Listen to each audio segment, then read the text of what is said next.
Let's address a topic that requires as much care as it does clarity. The behavioral patterns, sometimes associated with the archetypal energy of Scorpio, that can undermine relationships. This is not an attack on a sign, but rather a close look at deep human dynamics. Instead of staying on the surface of stereotypes, we will delve into the psychology behind 5 specific destructive patterns. In the next few minutes, we will explore control disguised as care, the constant suspicion that poisons trust, emotional withdrawal as a tool of power, the pursuit of calculated revenge, and the all-or-nothing mentality that leaves no room for error. Understanding how and why these habits arise is the first step toward building healthier connections. Narrator's Scorpio's archetypal influence, whether in your chart or a partner's, touches upon the most intense dynamics of human connection. Our goal here is to illuminate, not to judge, offering perspectives for personal growth. To truly understand why these habits emerge, we must look at their root. They are not random flaws, but symptoms of a deep energetic structure. Scorpio is a fixed water sign, which suggests a powerful and inflexible emotional nature. This water is not a gentle stream, it is the water of a deep ocean with immense pressure. This depth generates fierce loyalty, but also a difficulty in letting go of the past and hurts. Added to this is the dual rulership of Mars, the planet of action and conflict, and Pluto, the celestial body of power, transformation, and subconscious forces. Mars provides the warrior's instinct, while Pluto confers an almost obsessive need to get to the bottom of things, to uncover hidden truths, and to maintain control to ensure survival. Think of a deep-sea diver. They are equipped to explore the darkest and most dangerous zones of the human psyche. This journey can bring treasures of intimacy, but the constant pressure also leaves them in a state of high alert, seeing threats everywhere. When these powerful energies operate from a place of fear, they manifest in the patterns we will now analyze.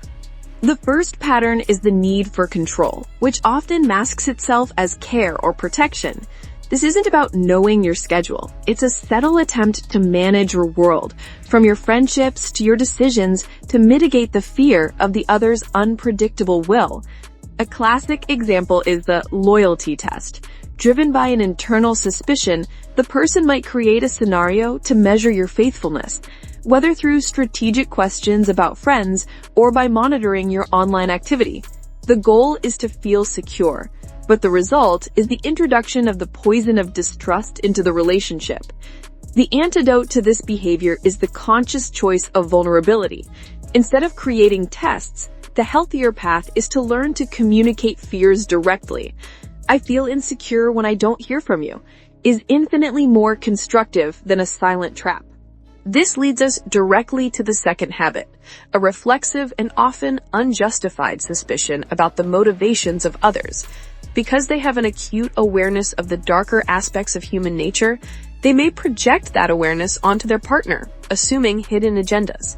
It's like living with a silent prosecutor who has already presumed your guilt, forcing you to constantly prove your innocence. The path to a solution here involves learning to separate past wounds from present reality. For those in a relationship with this energy, consistency and transparency are vital tools, but it's crucial to establish a boundary. Reaffirming your commitment is healthy, but refusing to participate in constant interrogations is an act of self-preservation. When these defenses are breached, or when the person feels genuinely hurt, a third habit can emerge: strategic emotional withdrawal. This is not about needing space to process.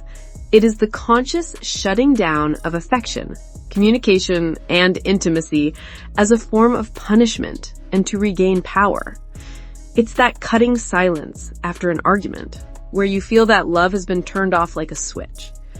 This behavior leaves the partner feeling invisible and emotionally abandoned. The more evolved path is to learn to communicate pain without using silence as a weapon, replacing the void with words like, I'm hurt and I need a moment for myself before we can talk, preserves the connection while honoring the need for space. The fourth habit, and perhaps the most infamous, is the tendency for revenge. When a deep betrayal occurs, the nature of Mars and Pluto can demand that the scales be balanced.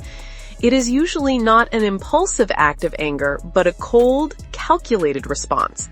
The sting is precise and targets a vulnerability that has been observed in the past.